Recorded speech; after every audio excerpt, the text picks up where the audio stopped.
Class 12 এর পদার্থের কঠিন অবস্থার যে অধ্যায়টি শুরু হয়েছিল আজকে তার পরবর্তী পর্ব, এবং এই পর্বে আমরা আলোচনা করব কেলাসের ঘনত্ব কিভাবে নির্ণয় করা যায়। তো এখানটায় আমরা এই সমীকরণটি লিখেছি, কঠিন পদার্থের ঘনত্ব ইকুয়ালস টু কেলাসের ঘনত্ব ইকুয়ালস টু একক কোষের ঘনত্ব equals to rho equals to Zm by Na cube.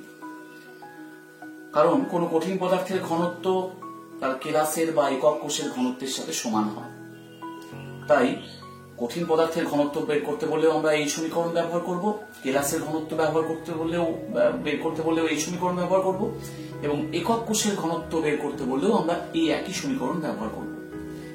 তাহলে এখন rho equals to Zm by Na cube এর মধ্যে কোনটি কি প্রকাশ করে? এম মানে মোলার ভর, যার একক গ্রাম পার মোল। এন, ক্যাপিটাল এন মানে অ্যাভোগাড্রো নাম্বার 6.022 × 10⁻23, এর ইউনিটটা মোল ইনভার্স। এ, একক কোষের বাহুর দৈর্ঘ্য। একক কোষের বাহুর দৈর্ঘ্য আমরা সেন্টিমিটারে রাখতে পারি বা মিটারে রাখতে পারি। তাহলে এবার যদি আমরা সেন্টিমিটারে রাখি তাহলে রো অর্থাৎ ঘনত্বের একক কি হবে? ঘনত্বের একক হবে গ্রাম পার সেমি কিউব বা গ্রাম পার সিসি। জেড, একক কোষে কণার সংখ্যা। আমরা আগে দেখেছি যে বিসিসি অর্থাৎ দেহকেন্দ্রিক ঘনকাকার একক কোষে কণার সংখ্যা 2 হয়, সিম্পল বা আদিম ঘনকাকার একক কোষে কণার সংখ্যা 1 হয়, মানে জেড এর মান সেক্ষেত্রে 1, এবং এফসিসি তে কণার সংখ্যাটা 4 হয়, অর্থাৎ জেড এর মান সেখানে 4। তাহলে এটি কি প্রকাশ করে? এটি প্রকাশ করে একক কোষে কণার সংখ্যা কয়টি আছে, 1টি, 2টি না 4টি। তাহলে এই সমীকরণ দিয়ে আমরা কিন্তু কেলাসের ঘনত্ব নির্ণয় করতে পারি বা একক কোষের ঘনত্ব নির্ণয় করতে পারি। এই সমীকরণটা কোথা থেকে আসলো আমরা এবার একটু দেখে নিই যে সমীকরণটা আমরা কিভাবে পেলাম। তো এই কণা কি হতে পারে? এই কণা কিন্তু অণু বা পরমাণু হতে পারে। তাহলে আমরা এইভাবে লিখতে পারি, এন সংখ্যক মানে অ্যাভোগাড্রো সংখ্যক অণু বা পরমাণুর ভর কত হবে? সেটাই তো তার মোলার ভর। তাহলে এনটি অণু বা পরমাণুর ভর হলো ক্যাপিটাল এন। তাহলে একটি অণু বা পরমাণুর ভর কত হবে? M by N. এখন একটা একক কোষের মধ্যে কণার সংখ্যা কত হতে পারে? সেটা 1 হতে পারে, যদি ঘনকাকার একক কোষ যদি হয় তাহলে সেটা 1, 2 বা 4 হতে পারে, মানে জেড। তাই আমরা জেড দিয়ে বলছি। তাহলে আমরা ধরে নিই যে একটি একক কোষে কণার সংখ্যা জেড, অতএব একটি একক কোষের ভর কত হবে? কণার সংখ্যা যদি জেড থাকে তার সাথে একটি অণু বা পরমাণুর ভর দিয়ে গুণ করে দিতে পারি, তাহলে Z into M by N. তাহলে এটা দাঁড়ালো একটি একক কোষের ভর। এবার আমরা জানি যে ভর বাই আয়তন সেটাই ঘনত্ব হয়। তাহলে একটি একক কোষের আয়তন কত? যেহেতু বাহুর দৈর্ঘ্য এ আছে তাহলে আয়তন হবে a কিউব। তাহলে আমরা ঘনত্ব কি লিখতে পারি? আমরা লিখতে পারি একক কোষের ঘনত্ব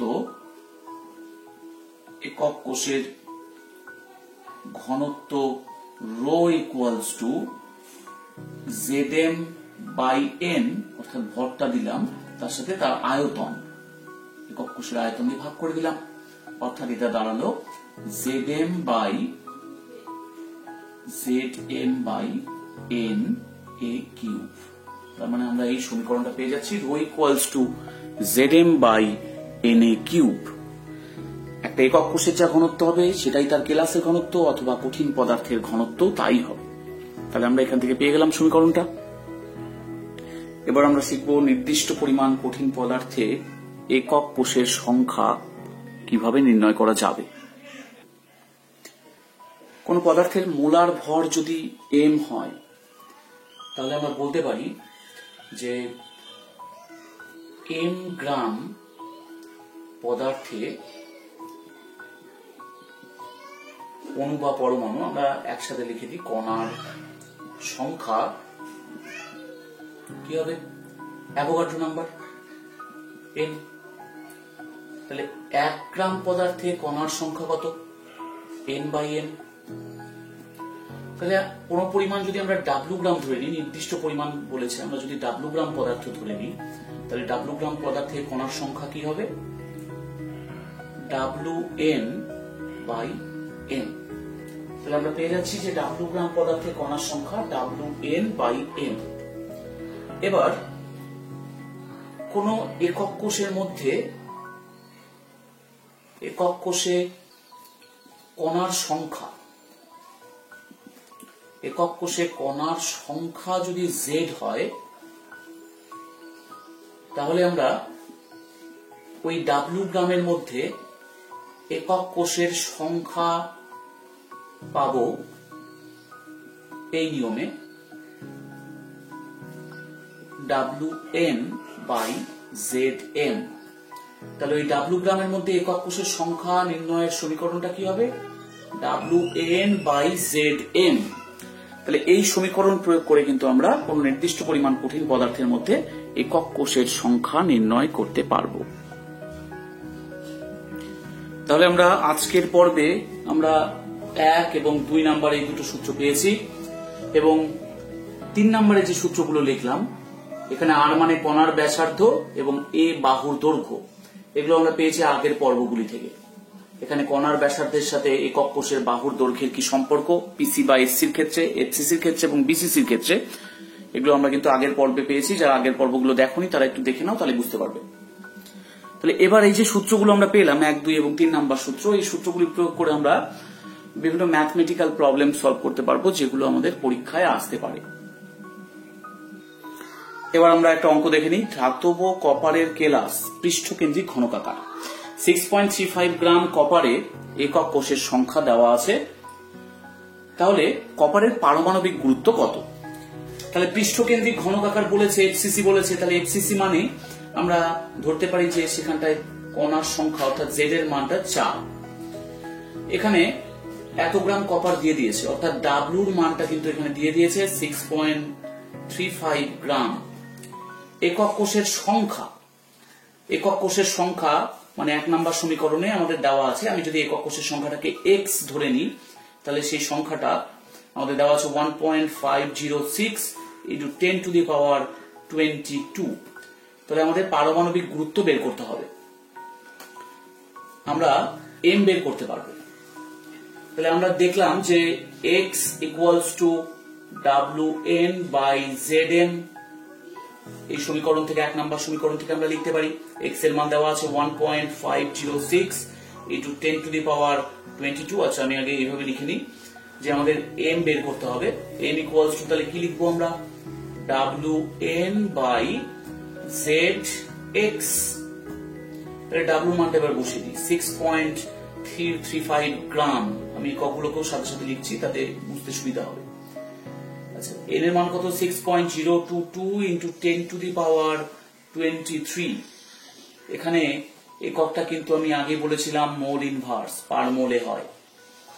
z মানে কণার সংখ্যা একক কোষে, সেটার মান 4, এবং x এর মান এখানে দেওয়া আছে 1.506 × 10⁻22। তাহলে এই মানটা কত আসবে?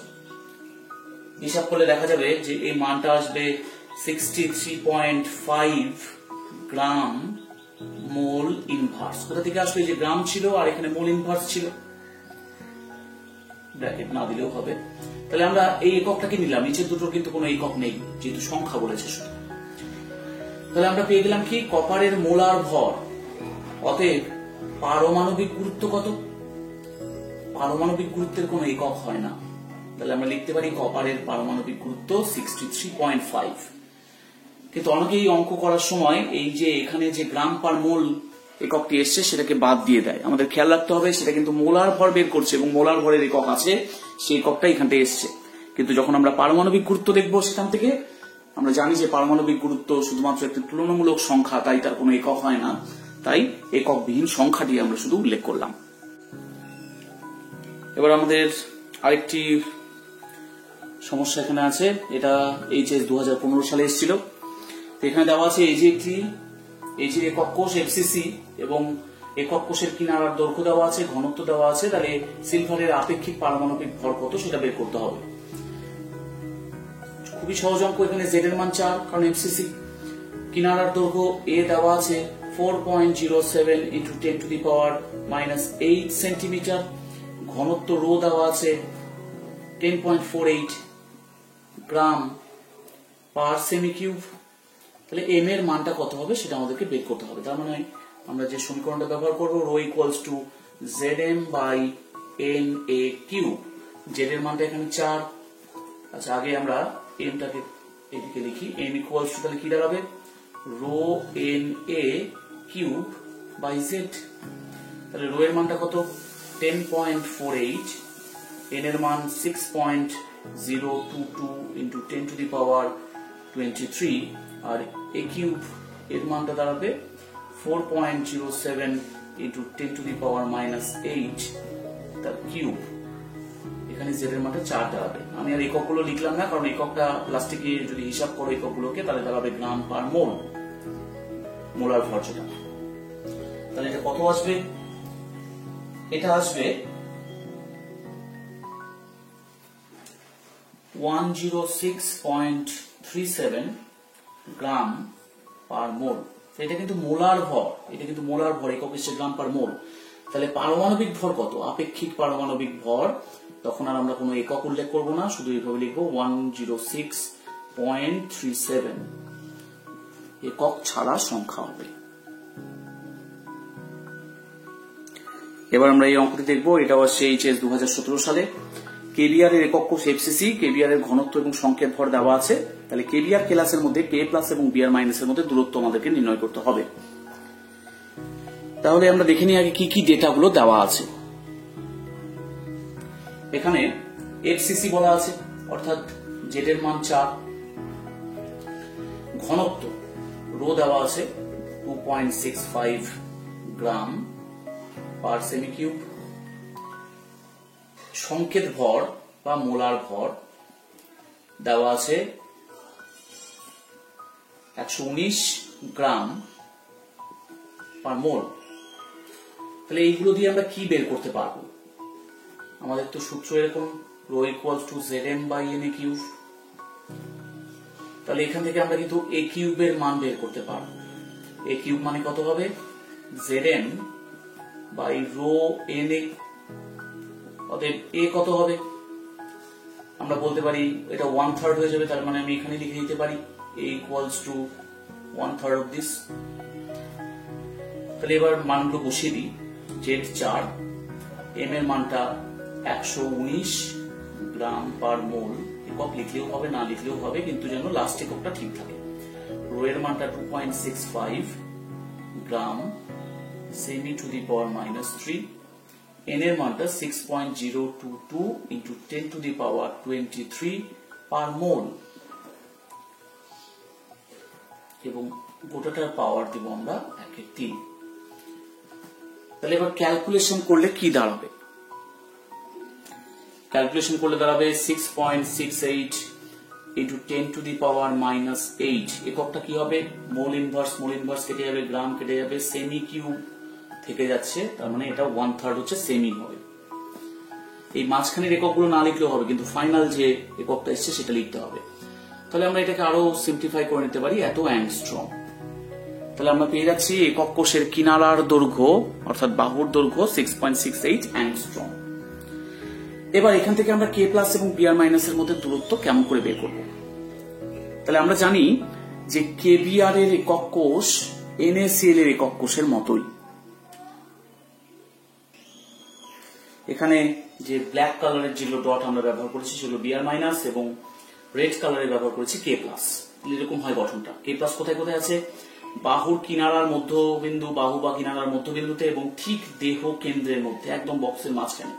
আর বিআর মাইনাস কোথায় আছে, শীর্ষবিন্দুগুলিতে এবং পৃষ্ঠ কেন্দ্রগুলিতে। ঠিক এনএসিএল এর গঠনের মতোই। এনএসিএল, KCl, KBr, NABr এদের গঠন একই রকমেরই হয়। তাহলে এখানে আমরা বাহুর দৈর্ঘ্য পেয়ে গেছি। তাহলে K প্লাস এবং Br মাইনাস এর মধ্যে দূরত্ব কত হবে? এখানে খেয়াল করে দেখো, দুটি Br মাইনাস এর মাঝখানে রয়েছে একটি করে K প্লাস। তাহলে K প্লাস এবং Br মাইনাস এর মধ্যে দূরত্ব হবে ঠিক বাহুর দৈর্ঘ্যের অর্ধেক। অতএব K প্লাস ও Br মাইনাস এর মধ্যবর্তী দূরত্ব, কত পাবো? 6.68 অ্যাংস্ট্রম বাই 2, এর অর্ধেক হবে, বাহুর দৈর্ঘ্যের অর্ধেক। তাহলে এটা হবে 3.34 অ্যাংস্ট্রম। আমাদের ছবিটা আঁকার কোনো দরকার নেই, যদি জানা থাকে শুধু a/2 করে মান পেয়ে যেতে পারবে। কিন্তু KBr এর গঠন কেমন এটা না জানা থাকলে এই অঙ্কটা সমাধান সম্ভব নয়। সেজন্য এই গঠনগুলো জানার জন্য ওই আগের পর্বগুলো দেখতে থাকো। আগের পর্বের মধ্যে NaCl, CaCl এরকম কিছু গঠন আমরা ব্যাখ্যা করেছি, পড়ে এসেছি। তো ওগুলো দিয়ে কিন্তু এই প্রবলেমগুলো খুব ইজিলি সলভ করা যাচ্ছে। ঠিক আছে, আজকের পর্ব এইটুকুই। Thank you.